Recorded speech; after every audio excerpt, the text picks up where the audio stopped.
Welcome, everyone, to 8 Taste Different Gaming Appetizers. And guess what? It's that time of the year again. The Strong Museum has announced its 12 finalists for the 2022 Hall of Fame induction ceremony for video games. And there's some oldies in there, quite a bit of oldies. I'll run down through the list first, and we'll all talk about our thoughts on this list. So, basically coming in kind of first is going to be Assassin's Creed. Just it's alphabetical order, so no picking any of this. It's just that Candy Crush Saga, Dance Dance Revolution. Come on, let's go. And then Legend of Zelda, Ocarina of Time, Minesweeper, Miss Pac-Man, showing a little leg there, NBA Jams, Parappa the Rapper, Resident Evil, Rogue, Sid Meier Civilization, and Words with Friends. Kind of an eclectic group of games there with no rhyme to reason that I can see. You got some super old crap like Minesweeper in there. I mean, all these are kind of old. Nothing is like really, really new. They're not talking like the new Resident Evil or anything. They're talking about like the first installment by Capcom from 1996, so that type of stuff. Nothing really new. And then Sid Meier's, 1991 Civilization. So we'll kind of go around, Robin, and kind of see, what your pick would be if you had to pick the Hall of Fame game out of that list of 11. Nick, what would you pick if you were picking for the Hall of Fame for 2022 out of that list? Out of that list, I got to go with Minesweeper. Yes. That is the masochist himself speaking right there. My runner-up would definitely be Ocarina of Time. But yeah, I'm going with Minesweeper. Minesweeper, and what is this Hall of Fame? Is that like the best game ever, or what are they touting with this Hall of Fame award exactly? I couldn't quite tell in the article as far as what they're trying to say. Is it just influential or something like that? But and there's a basically reason. Games that have built a basically it's games that have built a significant fan base and communities. That's how they're impact and have their own claim. Kind of Impact, more than like any of that stuff. Right? Yeah. Think of it as Rock and Roll Hall of Fame. It's really opinion based, but it's also, how many record sales did they influence stuff? So Minesweeper, man, that's what I'm going with. Minesweeper, if you think about the influence Minesweeper had, right? People still play Minesweeper today, right? And there's still people that speed run Minesweeper and do all sorts of variations with Minesweeper. It's got to have a huge community. I remember playing it a ton, back in the day. And I could see how influential that game would have to be for other people to, it's just such an easy game to play, right? And it basically came on every Windows PC. I also think of Ski Free and, what was the Jazz Ball or whatever. But the, Minesweeper, everybody played it. It's got to be an influential game that just probably sparked a lot of people's imaginations, fans and developers alike, right? Back in the day or coming up, right? Probably a lot of people that were thinking about games probably looked at Minesweeper as kind of a starting or jump off point in their own development. If I can make something as easy as Minesweeper, the idea, then what can I do beyond that, right? And so while other games have come after it, such as Candy Crush and Legend of Zelda and various things like that, I think that, you got to start with the oldies. As we talk about the Rock and Roll Hall of Fame, it's time for Minesweeper to get, introduced into that Hall of Fame. He's got a bunch of records out there. He deserves it. I'll give it to Minesweeper. What about you, Shane? I'm still trying not to die about the Minesweeper. I never thought you would hit that route. So kudos for you for blowing my mind. Me, that's kind of a hard list, but I would definitely have to go with Miss Pac-Man. Grew up on Pac-Man. Miss Pac-Man's the first trans character in video games. Miss Pac-Man is a legend. She, when she came out, after Pac-Man did, everybody was like, "Oh my god," But girls drove into this thing, so it really did bring the female gamer into play. Plus, it's Pac-Man. Everybody loves Pac-Man. So Miss Pac-Man, yeah, it was Pac-Man with a bow, but it was a girl Pac-Man. So that's hot. I mean, walk, walk, walk. That's just hot. So uh, Zelda would definitely be my runner-up, though. That list is pretty eclectic, variations, and blah blah blah. I don't think any of that mobile junk should be on there. I think Candy Crush, yeah, it sold a lot, and it emulated a million games that are similar to it. I don't care. I don't want. I don't think those are really games. I think they're cash grabbers, and I don't think they should be on the list. That's just my opinion. So if you're a pro phone guy, go for it. But that's my opinion is if it's completely designed to throw ads in your face and take your dollars. Yes, arcade games. Pac-Man was definitely a quarter muncher, but it was a different game. It was a different time, and it was definitely not near as bad as a cell phone game. So I'm going with Miss Pac-Man, number one. Second runner-up, got to be Zelda. So, what about you, Pat? I think Shane's just not thinking straight, you know. I mean, back in 1985, a 25 cents probably worth $2 now. That's a good point. That's a good point. So, you know, we spent all day pumping $20 worth of quarters into a machine, into a bunch of machines, and he's over here talking about spending $2 in Candy Crush is a problem, right? Oh, once you spend $2, you're going beyond 2. You're going beyond 20. Well, you know, it was also a different time, right? I mean, I cannot say that I didn't have video games at home and then go to the arcade, because that was the argument I was going to make is, you know, we didn't have video systems at home, but we did. We did have video games at home. I had Nintendo and Atari and stuff like that. But games weren't as prevalent. I wasn't going out like I am now in my life now, buying a video game once a week or every other week, you know. Game Pass has saved me from having to buy more video games recently, but you know, I was buying, especially for like this cast, we're reviewing a different game every week. So we have to get a game every week, you know? So, you know, it adds up. But yeah, if basically the Strong Museum is the one that's putting on this. So it's the Strong Museum's Video Game Hall of Fame Award. So you actually can vote on there until May 24th if you want to go vote for that. For me, it's going to be Ocarina of Time. Is going to be my number one pick. Who would have guessed Pat would have picked that? Anybody? But I would tell you, my number two is not Minesweeper and not Miss Pac-Man. It's Sid Meier Civilization. I have put probably more hours into that than even Ocarina of Time. But yeah, I could see you choosing that. Yeah, but I have really good fond memories of Ocarina of Time, and you know, and I would play it again if I had the time. If they made a new version of Ocarina of Time, I'd be all over that thing. Like just reimagined it, or not even reimagined it, just basically made it for current gen consoles, graphics, and everything. I'd be all over that thing in a heartbeat. So that would be where I would vote, and that's where I did vote, is Ocarina of Time. It was a really tough choice for me between that and Sid Meier Civilization, because Civilization is one of those games that when I got into PC gaming and I played Civilization game, I have been hooked and bought every Civilization game that has come out since then, because of this. Now, I can't say the same thing for Zelda, because I didn't like the old Wind whatever series that they put out, and I didn't buy that and didn't play it. Didn't like the look of it, didn't like the gameplay of it, so didn't buy it. But I bought every Civilization game, even their really crappy space one, unfortunately. So, so for me, that's that. But you know, it's another video game, you know, Hall of Fame. You know, they really need probably a national one. I don't know how many different video game Hall of Fames there are. You know, it's not like we have the baseball, you know, the Sports Hall of Fame and then the Music Hall of Fame. We need an actual real video game Hall of Fame.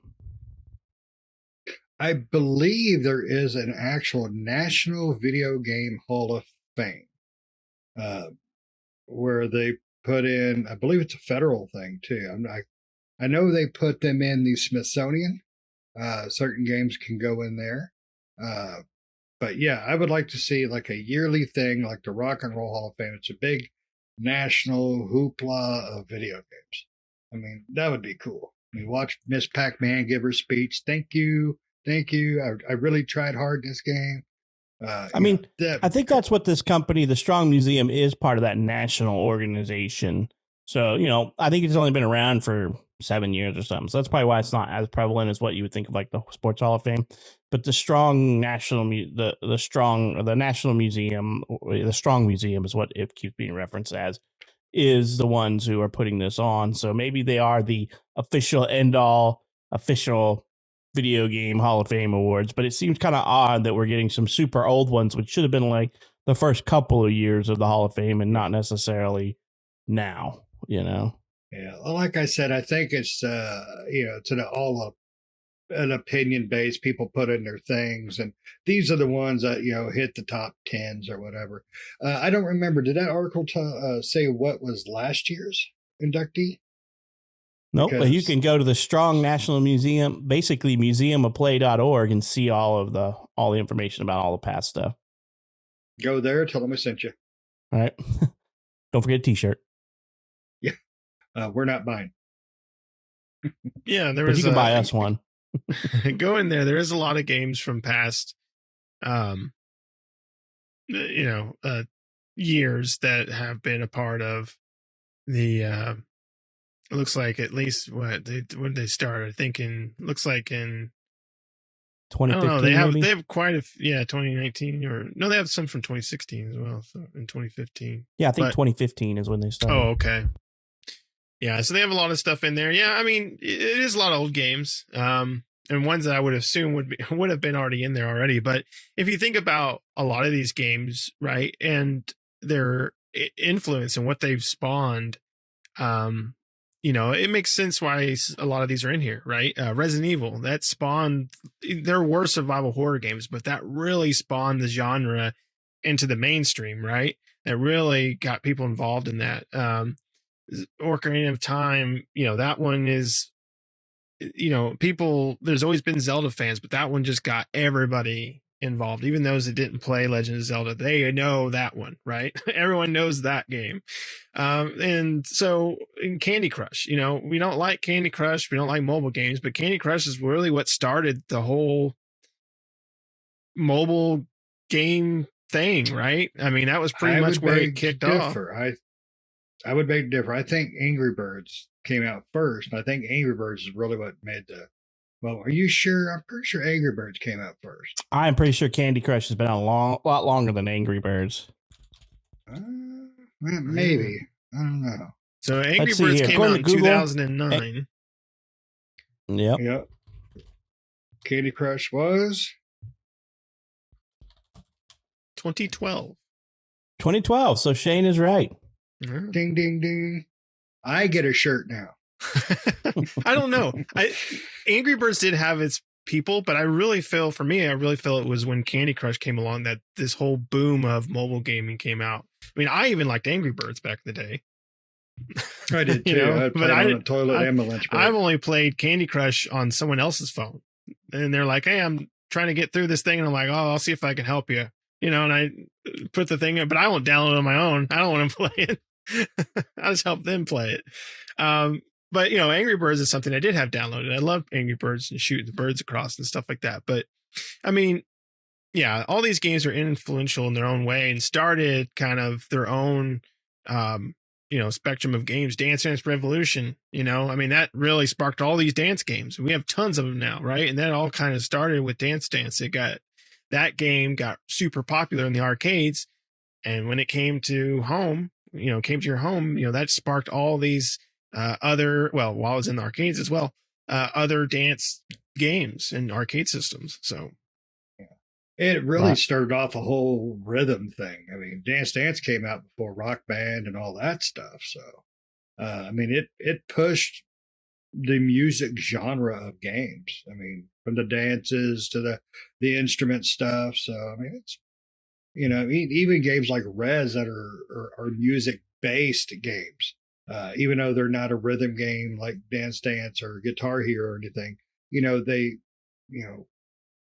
music is the game. So it's interesting if you look back at what games really have done what. Right. Yep. And what we all remember playing, because I could tell you out of that list, we've all probably played everything on it. I mean, on the mobile stuff, maybe not so much, but I mean, I'd probably maybe so. I mean, I've played Words with Friends. I played Candy Crush, and I played, I played the other stuff like that, Angry Birds and stuff. But that's on the list. But everything that's on the list, I played, and a lot of it, I played in the arcades because some of it's that old, Like I remember going to Pizza Hut, and you could play the Pac-Man machines. You remember the old Pac-Man coffee table style console that they always had? You can eat your pizza on top while playing the game. Yeah, it was always and once in a while they'd clean the screen. Right? Yeah. And then Dance The grease Revolution cleans the screen. Right? Exactly. You just wipe it off, and it's like a brand Is new that screen. a ghost? No, it's pepperoni. Pepperoni splatter. So, and Assassin's Creed, that game has spawned so many versions of that game, And I remember seeing videos of Dance Revolution online like crazy, of all these kids doing, Dance Revolution on the little thing. I'm like, okay, but it was really popular. And as Nick said, Minesweeper is the original one because it came bundled with every Windows PC, Solitaire and all that crap. And Minesweeper was the one that you were like, how the hell does this game work? I click here and it says there's something 1 space away. Click there. I don't know what this means. It says 4 spaces away, but I'm only 2 spaces away from now. And so, it's the one game that everybody's like, how the hell do you play this game? But they played on their lunch hour because it was installed on their computers at work. That's how everybody played it. And I still don't know. Because this was addictive. Right? And even though you didn't know how to play, it was addictive. Because once you blew the bomb up, you're like, I can do this. Let me try again. Yeah, because every gameplay, every round, it was like you got 1 extra block.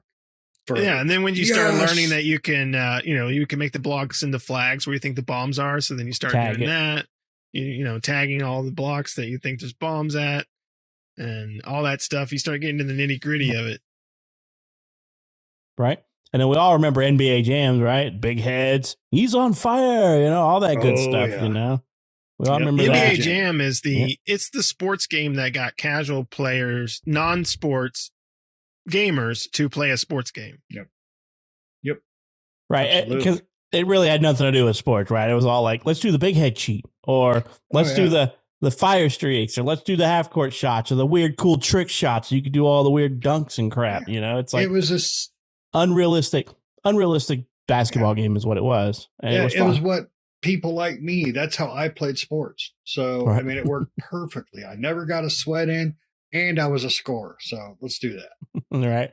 It was the non. Yeah, right. Exactly. It was the non-Mutant League version of sports games that was pretty fun because that's all I ever played back in the day was the Mutant League versions of sports game. Yeah. I mean, Tecmo Bowl spawned basically NFL games. I mean, really. Yeah. I love Tecmo Bowl back in the day, but me and my friends, if you think about those sports games, me and my friends used to play NFL Blitz all the time. And Blitz was the crazy, sports game where you could hit people, tackle people, and the game would still play, and you could throw Hail Marys like halfway down the field, that were like way too long to do, and had all the crazy stuff. You could power bomb the other guy and stuff like that. So. All right. Well, cool. Sounds like it's just another trip down memory lane. If you look at all the games that have been inducted since then, they're all historic games. There's not anything there that's fairly new. I mean, I think Grand Theft Auto 3 was kind of some of the newer stuff that I saw on there, but there's Sonic, there's a few other things in there. There's, Centipedes in there. So go have a look at it, go check out their website, museumofplay.org.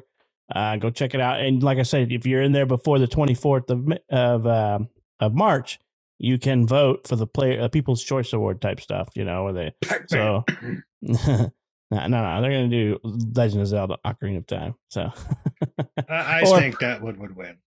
Or if you're Nick and a masochist, if you're part of the masochist local chapter, then you're going to be voting with Nick on Minesweeper. So yeah, if you like cigarettes put out on your nipples, you're going for Minesweeper. Yeah. All right. Anybody else got anything they want to do?